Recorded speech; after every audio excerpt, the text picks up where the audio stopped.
I grew up skinny fat. I looked normal in clothes, but under my shirt I had belly fat, love handles, and no muscle. I looked soft, weak, unathletic, but I wanted to be lean, muscular, and athletic to finally feel comfortable with my top off. And I tried everything: overeating, undereating, overtraining, but I was still skinny fat until one day I got tired of hating my own body, and after years of failing, I finally did it. And I'm gonna show you how I fixed skinny fat so fast it felt illegal, so you can do it too.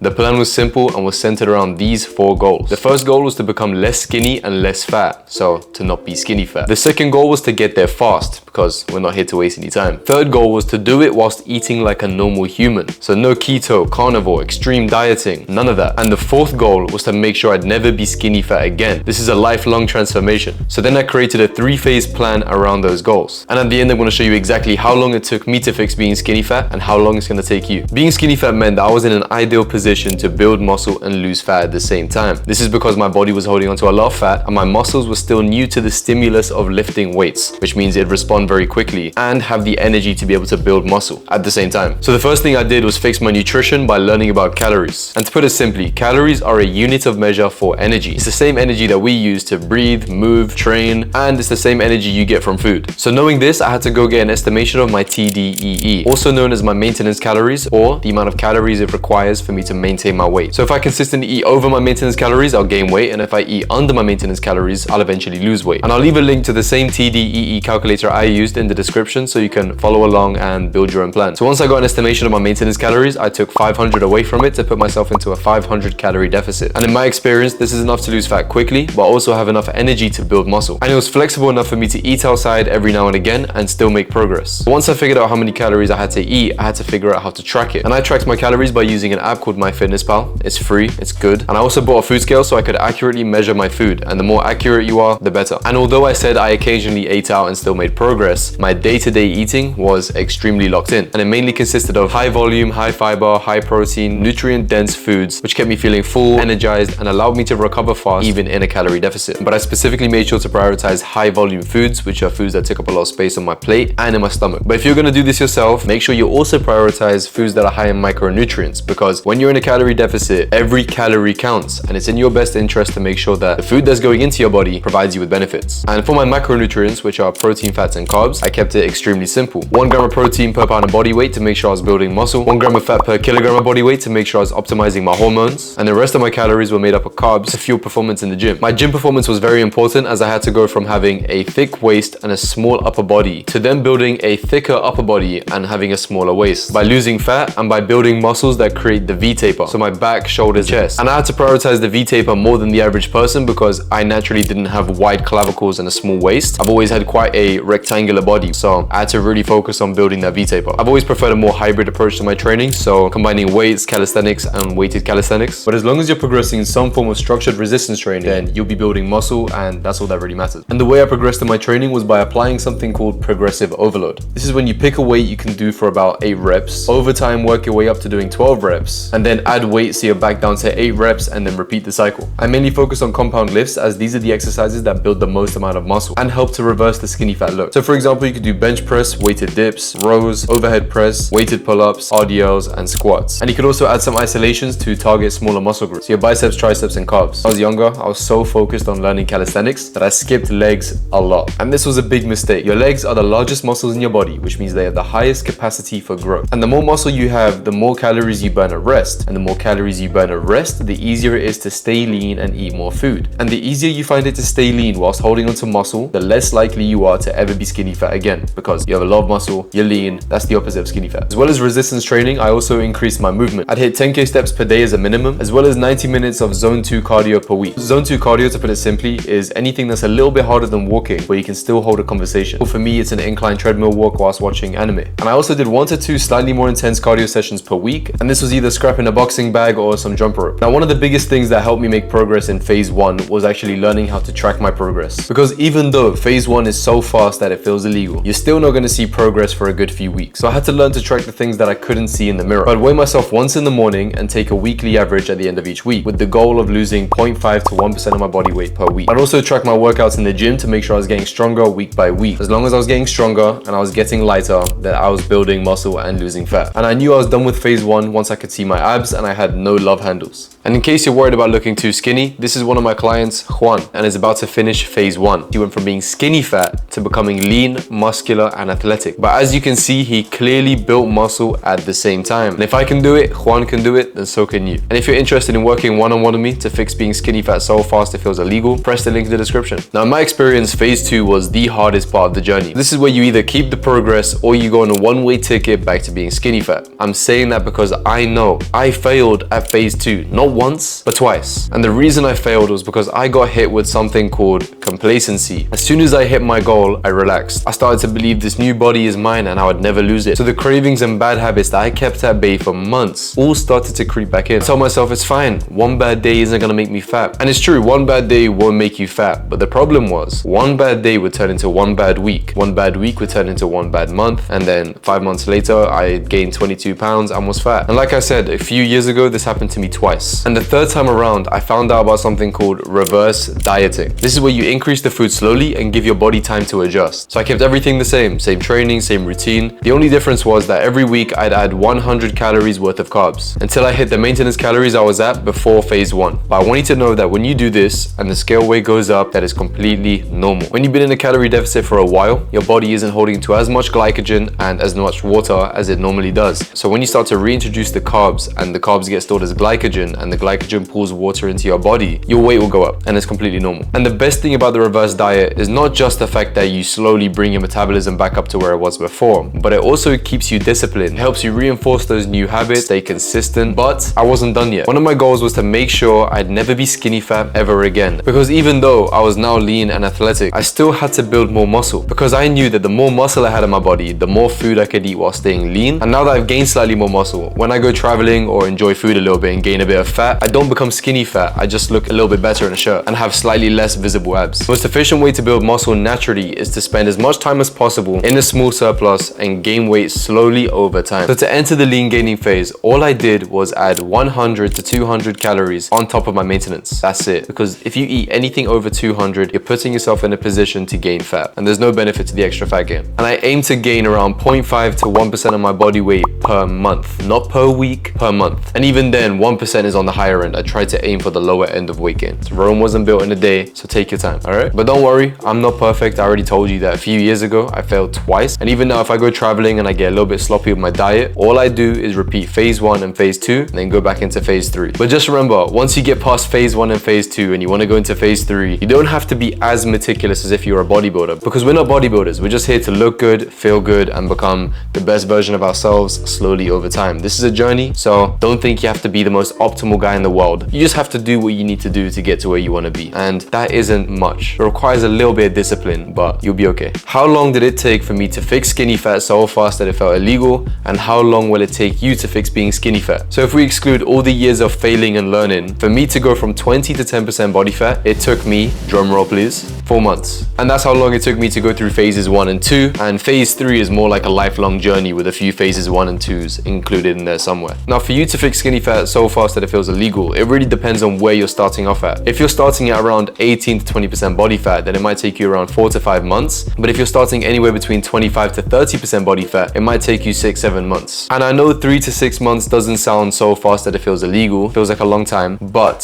think about it like this. It only takes 6 focused months to reverse years of mess. Think about it. It takes 6 focused months to reverse years of mess. Let that sit with you. Will it be easy? No, of course not. Anyone who tries to tell you that reshaping, transforming, transmuting your entire body is going to be an easy process is lying to you. It's not an easy process, but it's something you can do. It's possible. It's within the realms of existence. It's not something that's completely out of this world. Transforming your body is something that millions of people have done. You're watching me right now. I'm just a normal human. I'm just another person like you. I've transformed my body. I've worked with other people who are just like you, and they've transformed their body. If I can do it, they can do it. Millions of people around the world can do it, and so can you. Of course, during that time, you're gonna have fear, you're gonna have doubt, you're gonna have those voices in your head tell you, look at that cookie, that looks really good. Oh, why are you tracking your calories? That's so weird. A pizza would sound nice right now. You're gonna have to grab that voice and to tell it to shut up, and you're gonna have to do what you need to do to get the body that you want, because you know you wanna do it and you can do it. You can do it. All you need is a plan, systems and discipline to stick to that plan, and enough time to see that plan through. And once you do that, then you will fix skinny fat so fast that it feels illegal. 100%. You now have the exact plan that I use for myself, the exact plan that I use for my clients, the exact plan that fixes skinny fat so fast that it feels illegal. You can do this. And before you go, remember this. What a waste it would be to die curious about who you could have been. Remember that one. Like and subscribe if you enjoyed the video. I hope you did enjoy the video. And as per usual, it's been a pleasure talking to you. My name is Iyad Harishi, by the way. Peace.